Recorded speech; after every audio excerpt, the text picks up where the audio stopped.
Welcome, everyone. We're giving everyone a few seconds to join from the waiting room.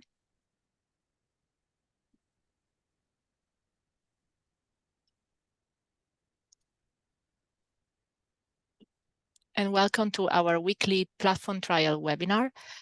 This is Sabrina Paganoni. I'm here from the HEALEY Center with my colleague, Dr. Babu, and we are co-leading Regimen G of the platform trial.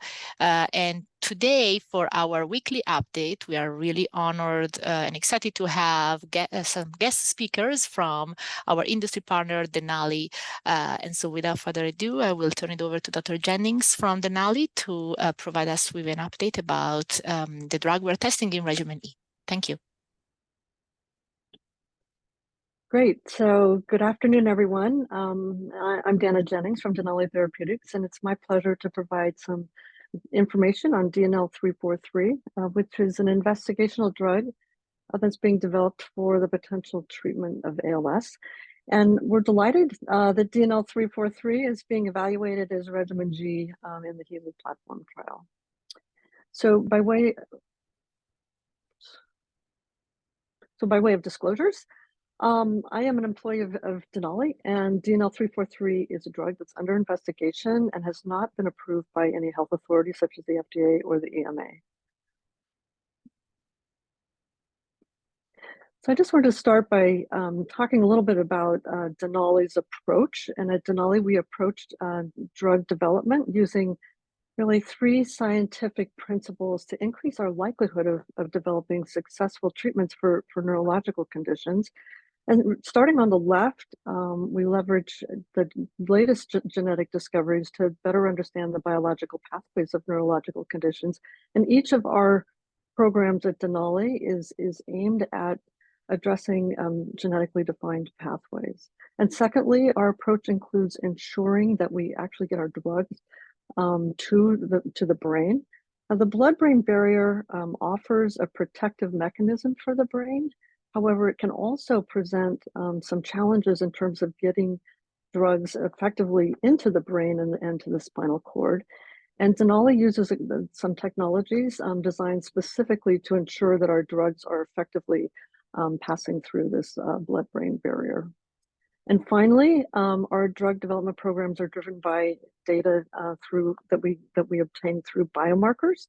And biomarkers are particularly helpful in determining how well the body responds to a treatment, and also for identifying individuals that are most likely to respond to a treatment.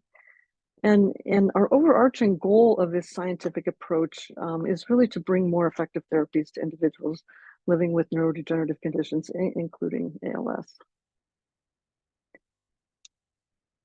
So I just wanted to dive into the proposed mechanism of action for DNL343. And really the overarching therapeutic hypothesis for DNL343 is that it protects against a persistently active stress response. Now, there's now evidence that when the cells of the body are stressed by certain conditions such as infection, trauma, or environmental factors, or certain ALS-associated genes, this can initiate an integrated stress response, or ISR for short. Now, the ISR is a process that triggers inactivation of EIF2B.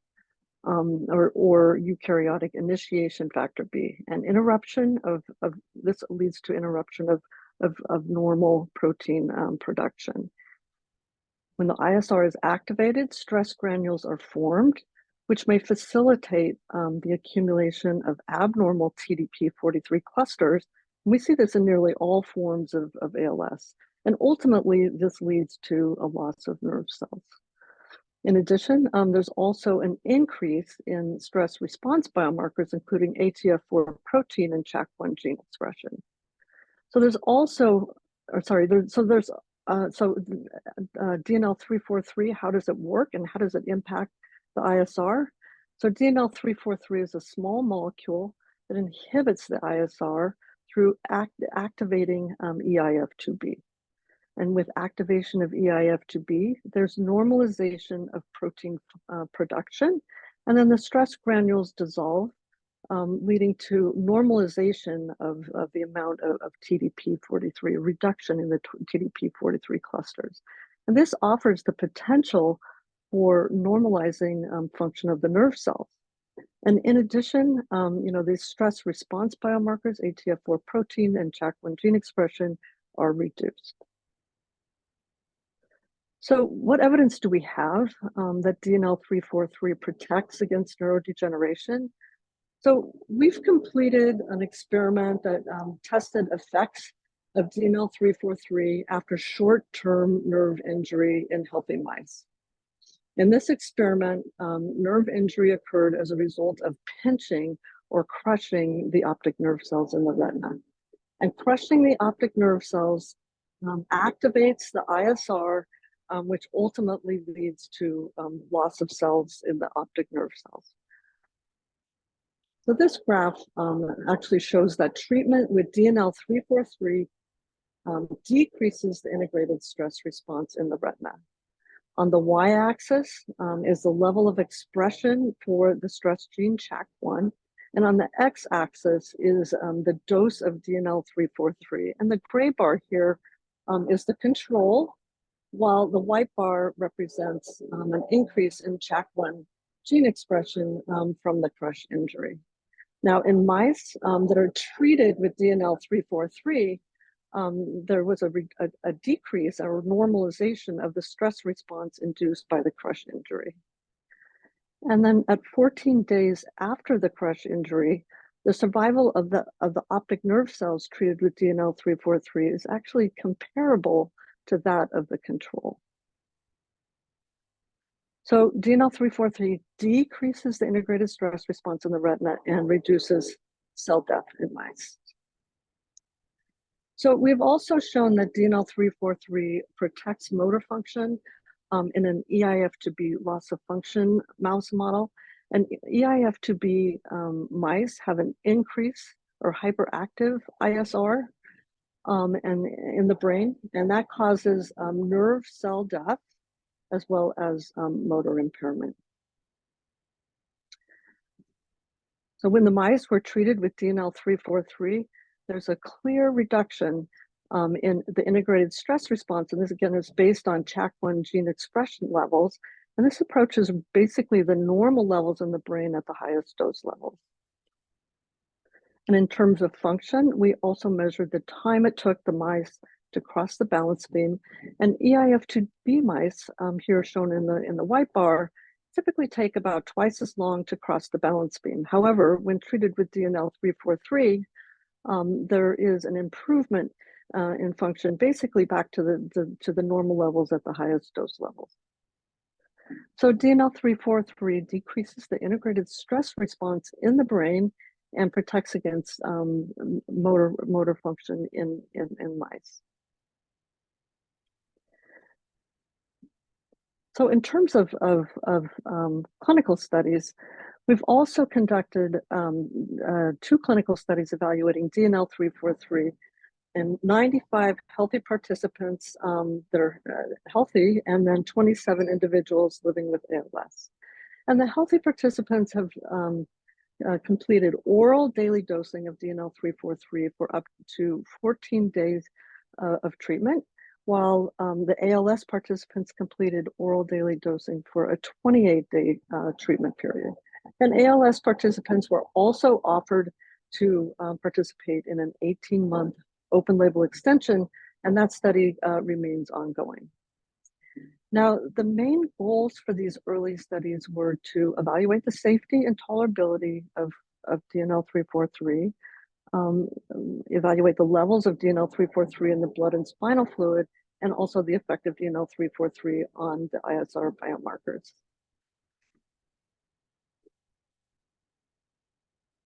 So we measured the levels of DNL343 in the blood in both healthy and ALS participants, which are shown here. And across both populations, you can see that there's an increase in DNL343 concentration levels with increasing doses. And on the x-axis is the time from dosing. And you can see that, there's an initial increase in exposure, and then the level really remains fairly steady over a 24-hour period. And this is consistent with a relatively long half-life supporting once oral daily dosing of DNL343. And the levels of DNL343 were also measured in the cerebral spinal fluid, and this very closely mirrored the unbound levels in the blood. So this means that DNL343 is able to pass through the blood-brain barrier and reach the nervous system where it's most likely to have an impact on the nerve cells that are affected in ALS.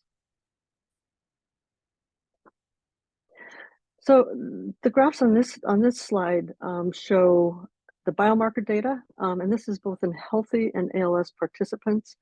And we evaluated the impact of treatment with DNL343 on two biomarkers, two ISR biomarkers.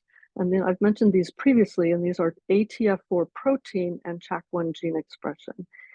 And these biomarkers are measured in a component of blood, which is called PBMCs, or peripheral blood mononuclear cells. And in the healthy participants, there is a greater than 60% reduction in ATF4 protein and a similar level of reduction again here in the participants with ALS. And likewise, in terms of CHAC1 gene expression, DNL343 treatment reduced CHAC1 by greater than 60% in the healthy participants and a similar level in the ALS participants. So in these studies, we observed substantial reduction of two ISR biomarkers, providing evidence that treatment with DNL343 is inhibiting the stress response. So DNL343 was safe and generally well tolerated across both healthy and ALS participants. And in healthy participants, there were no serious adverse events, and the majority of adverse events were mild. Most common adverse events were headache, fatigue, and dizziness, and these were slightly higher or more frequently reported in the DNL343 treated participants compared to those with placebo. Myalgia, muscle spasms, and increased CPK were less frequently reported. And there were two discontinuations in this healthy population that were considered unrelated to DNL343. And for the ALS participants, during the 28-day double-blind period, there were no serious adverse events, and all adverse events were grade 1 or grade 2. And that's basically mild to moderate. And the most common adverse events were headache and fatigue, which occurred at higher frequency in the DNL343 treated participants compared to placebo. So some participants experienced hypergesia or a diminished sense of taste, pre-syncope or near fainting or nausea. And there was one participant that discontinued in this study due to rash.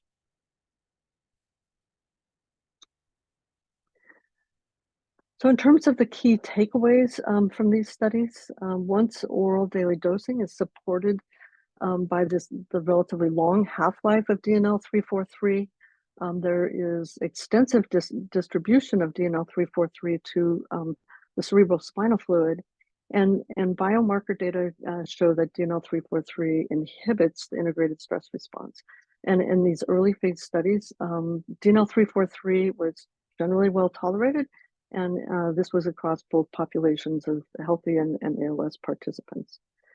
So these studies support further development of DNL343, including the evaluation of DNL343 as Regimen G in the HEALEY platform study.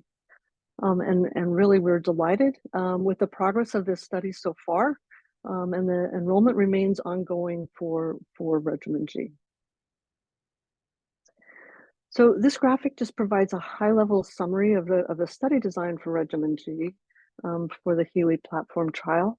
And approximately 240 participants are randomized to either DNL343 or placebo in a 3-to-1 ratio. And so essentially for every 4 patients that are enrolled, 1 will be randomized to placebo.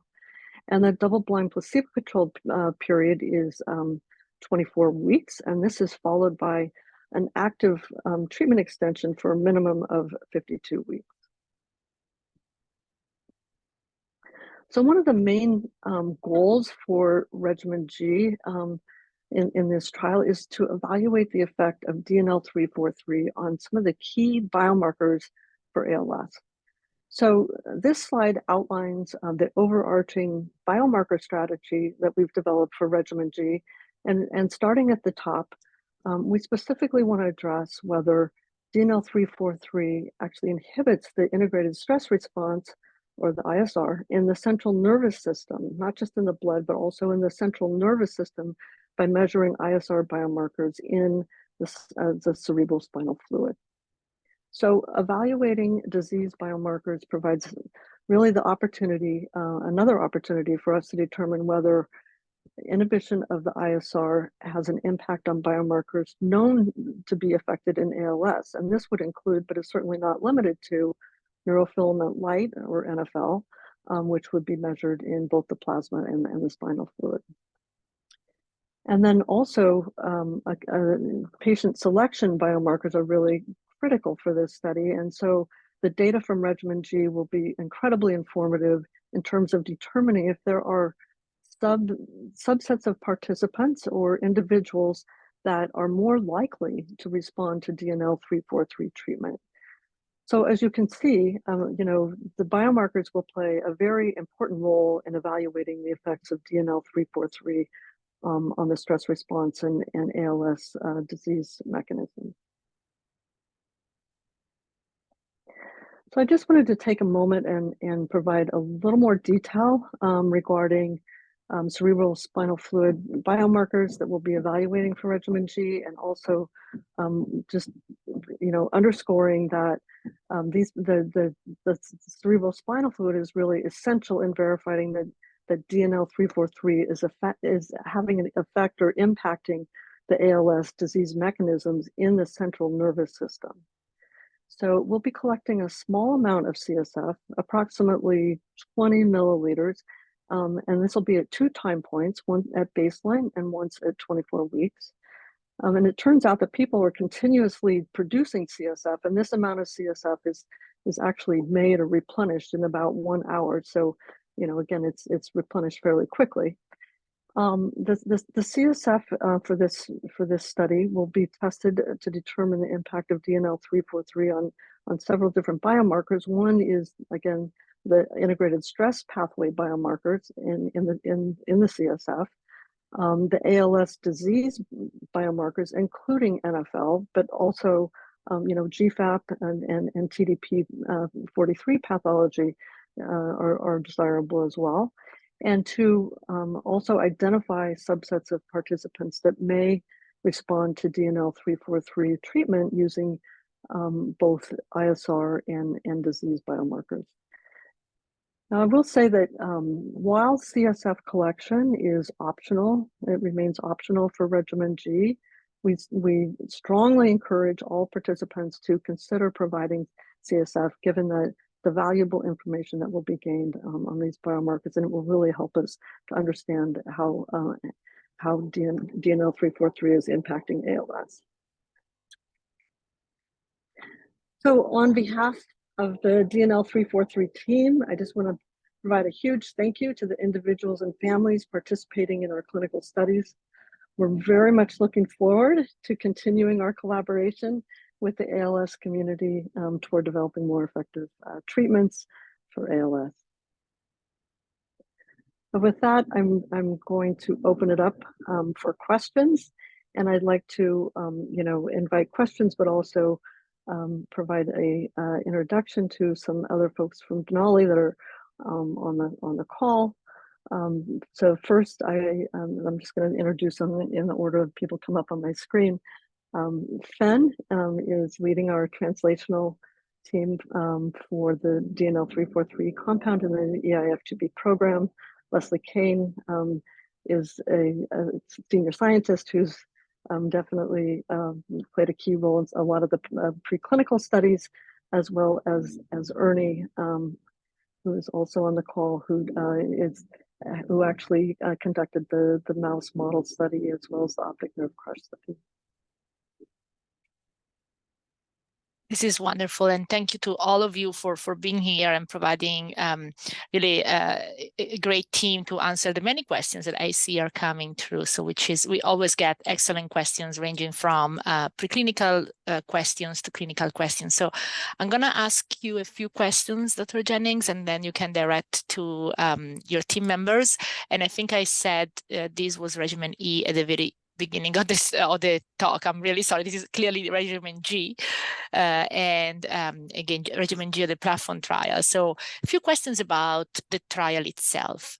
So the one question is, was the dosing for the phase 1 trial the same that we're using in Regimen G or the platform trial?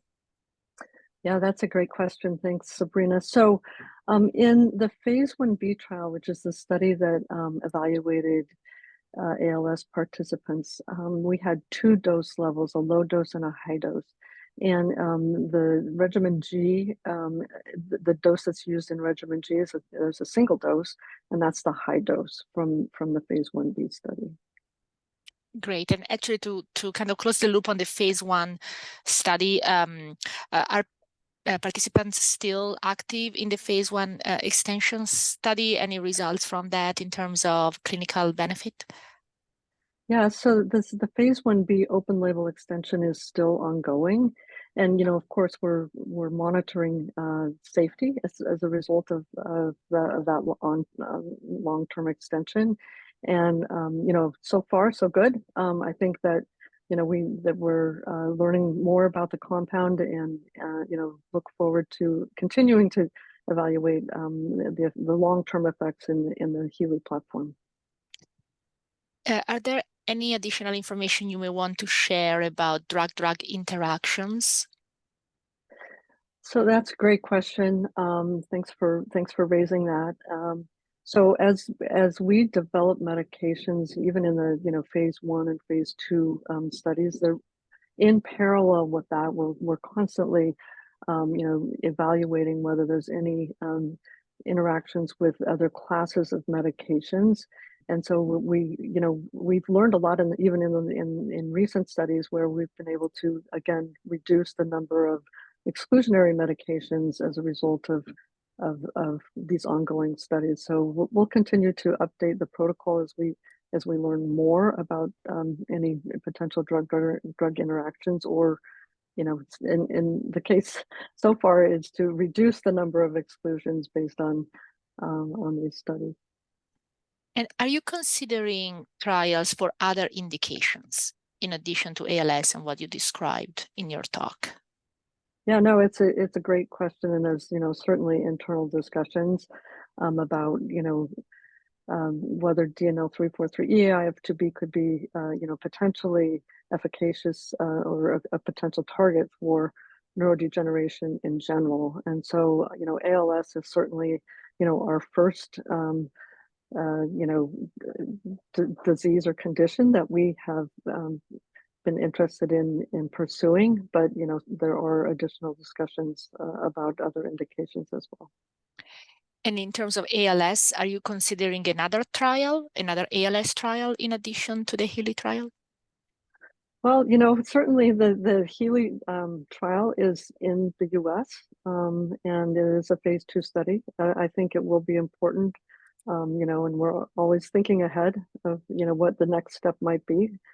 So it will be important for us to, not just focus in the US, but be broader and provide evaluation of DNL343 in a broader study. So question for Denali again, have you had meetings with the FDA? The specific question is whether you had a Type C meeting with the FDA. We have interacted with the FDA. I'm not sure I can provide too much more information than that. We are in the process of evaluating potential study designs and what the requirements may be from the regulators in general. Yeah, and so from a patient perspective, let's say that somebody with ALS is participating in one of your studies, how would the patient know if the drug is working? Yeah, I think that's a great question. You know, for an individual participant who's, obviously they're experiencing ALS and there may not be a clear way of knowing that the drug is working. And, you wouldn't know if you would be better or worse if you didn't take the drug. So I think it's a really important question.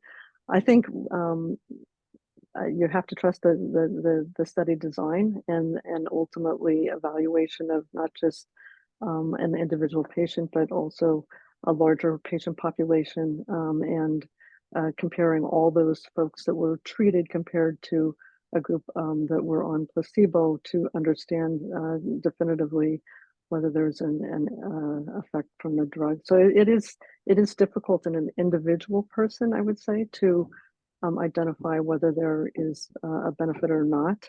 But certainly evaluating data over the long term in a larger population is really the way to determine whether the drug is working. There's also another way of telling if the drug is having an effect, which is by way of biomarkers. So the question is, are the biomarkers you're testing in the HEALEY platform trial the same as the ones that you tested in the phase 1 trial? Some, but I'll pass this question to Fen, and she can address the biomarkers in HEALEY as well as our phase 1b. Sure.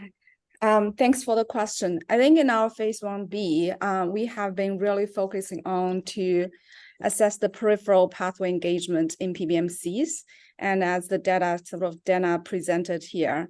And then in the HEALEY trial, we are really trying to assess, the pathway biomarkers in the CSF and also the disease biomarkers in the CSF.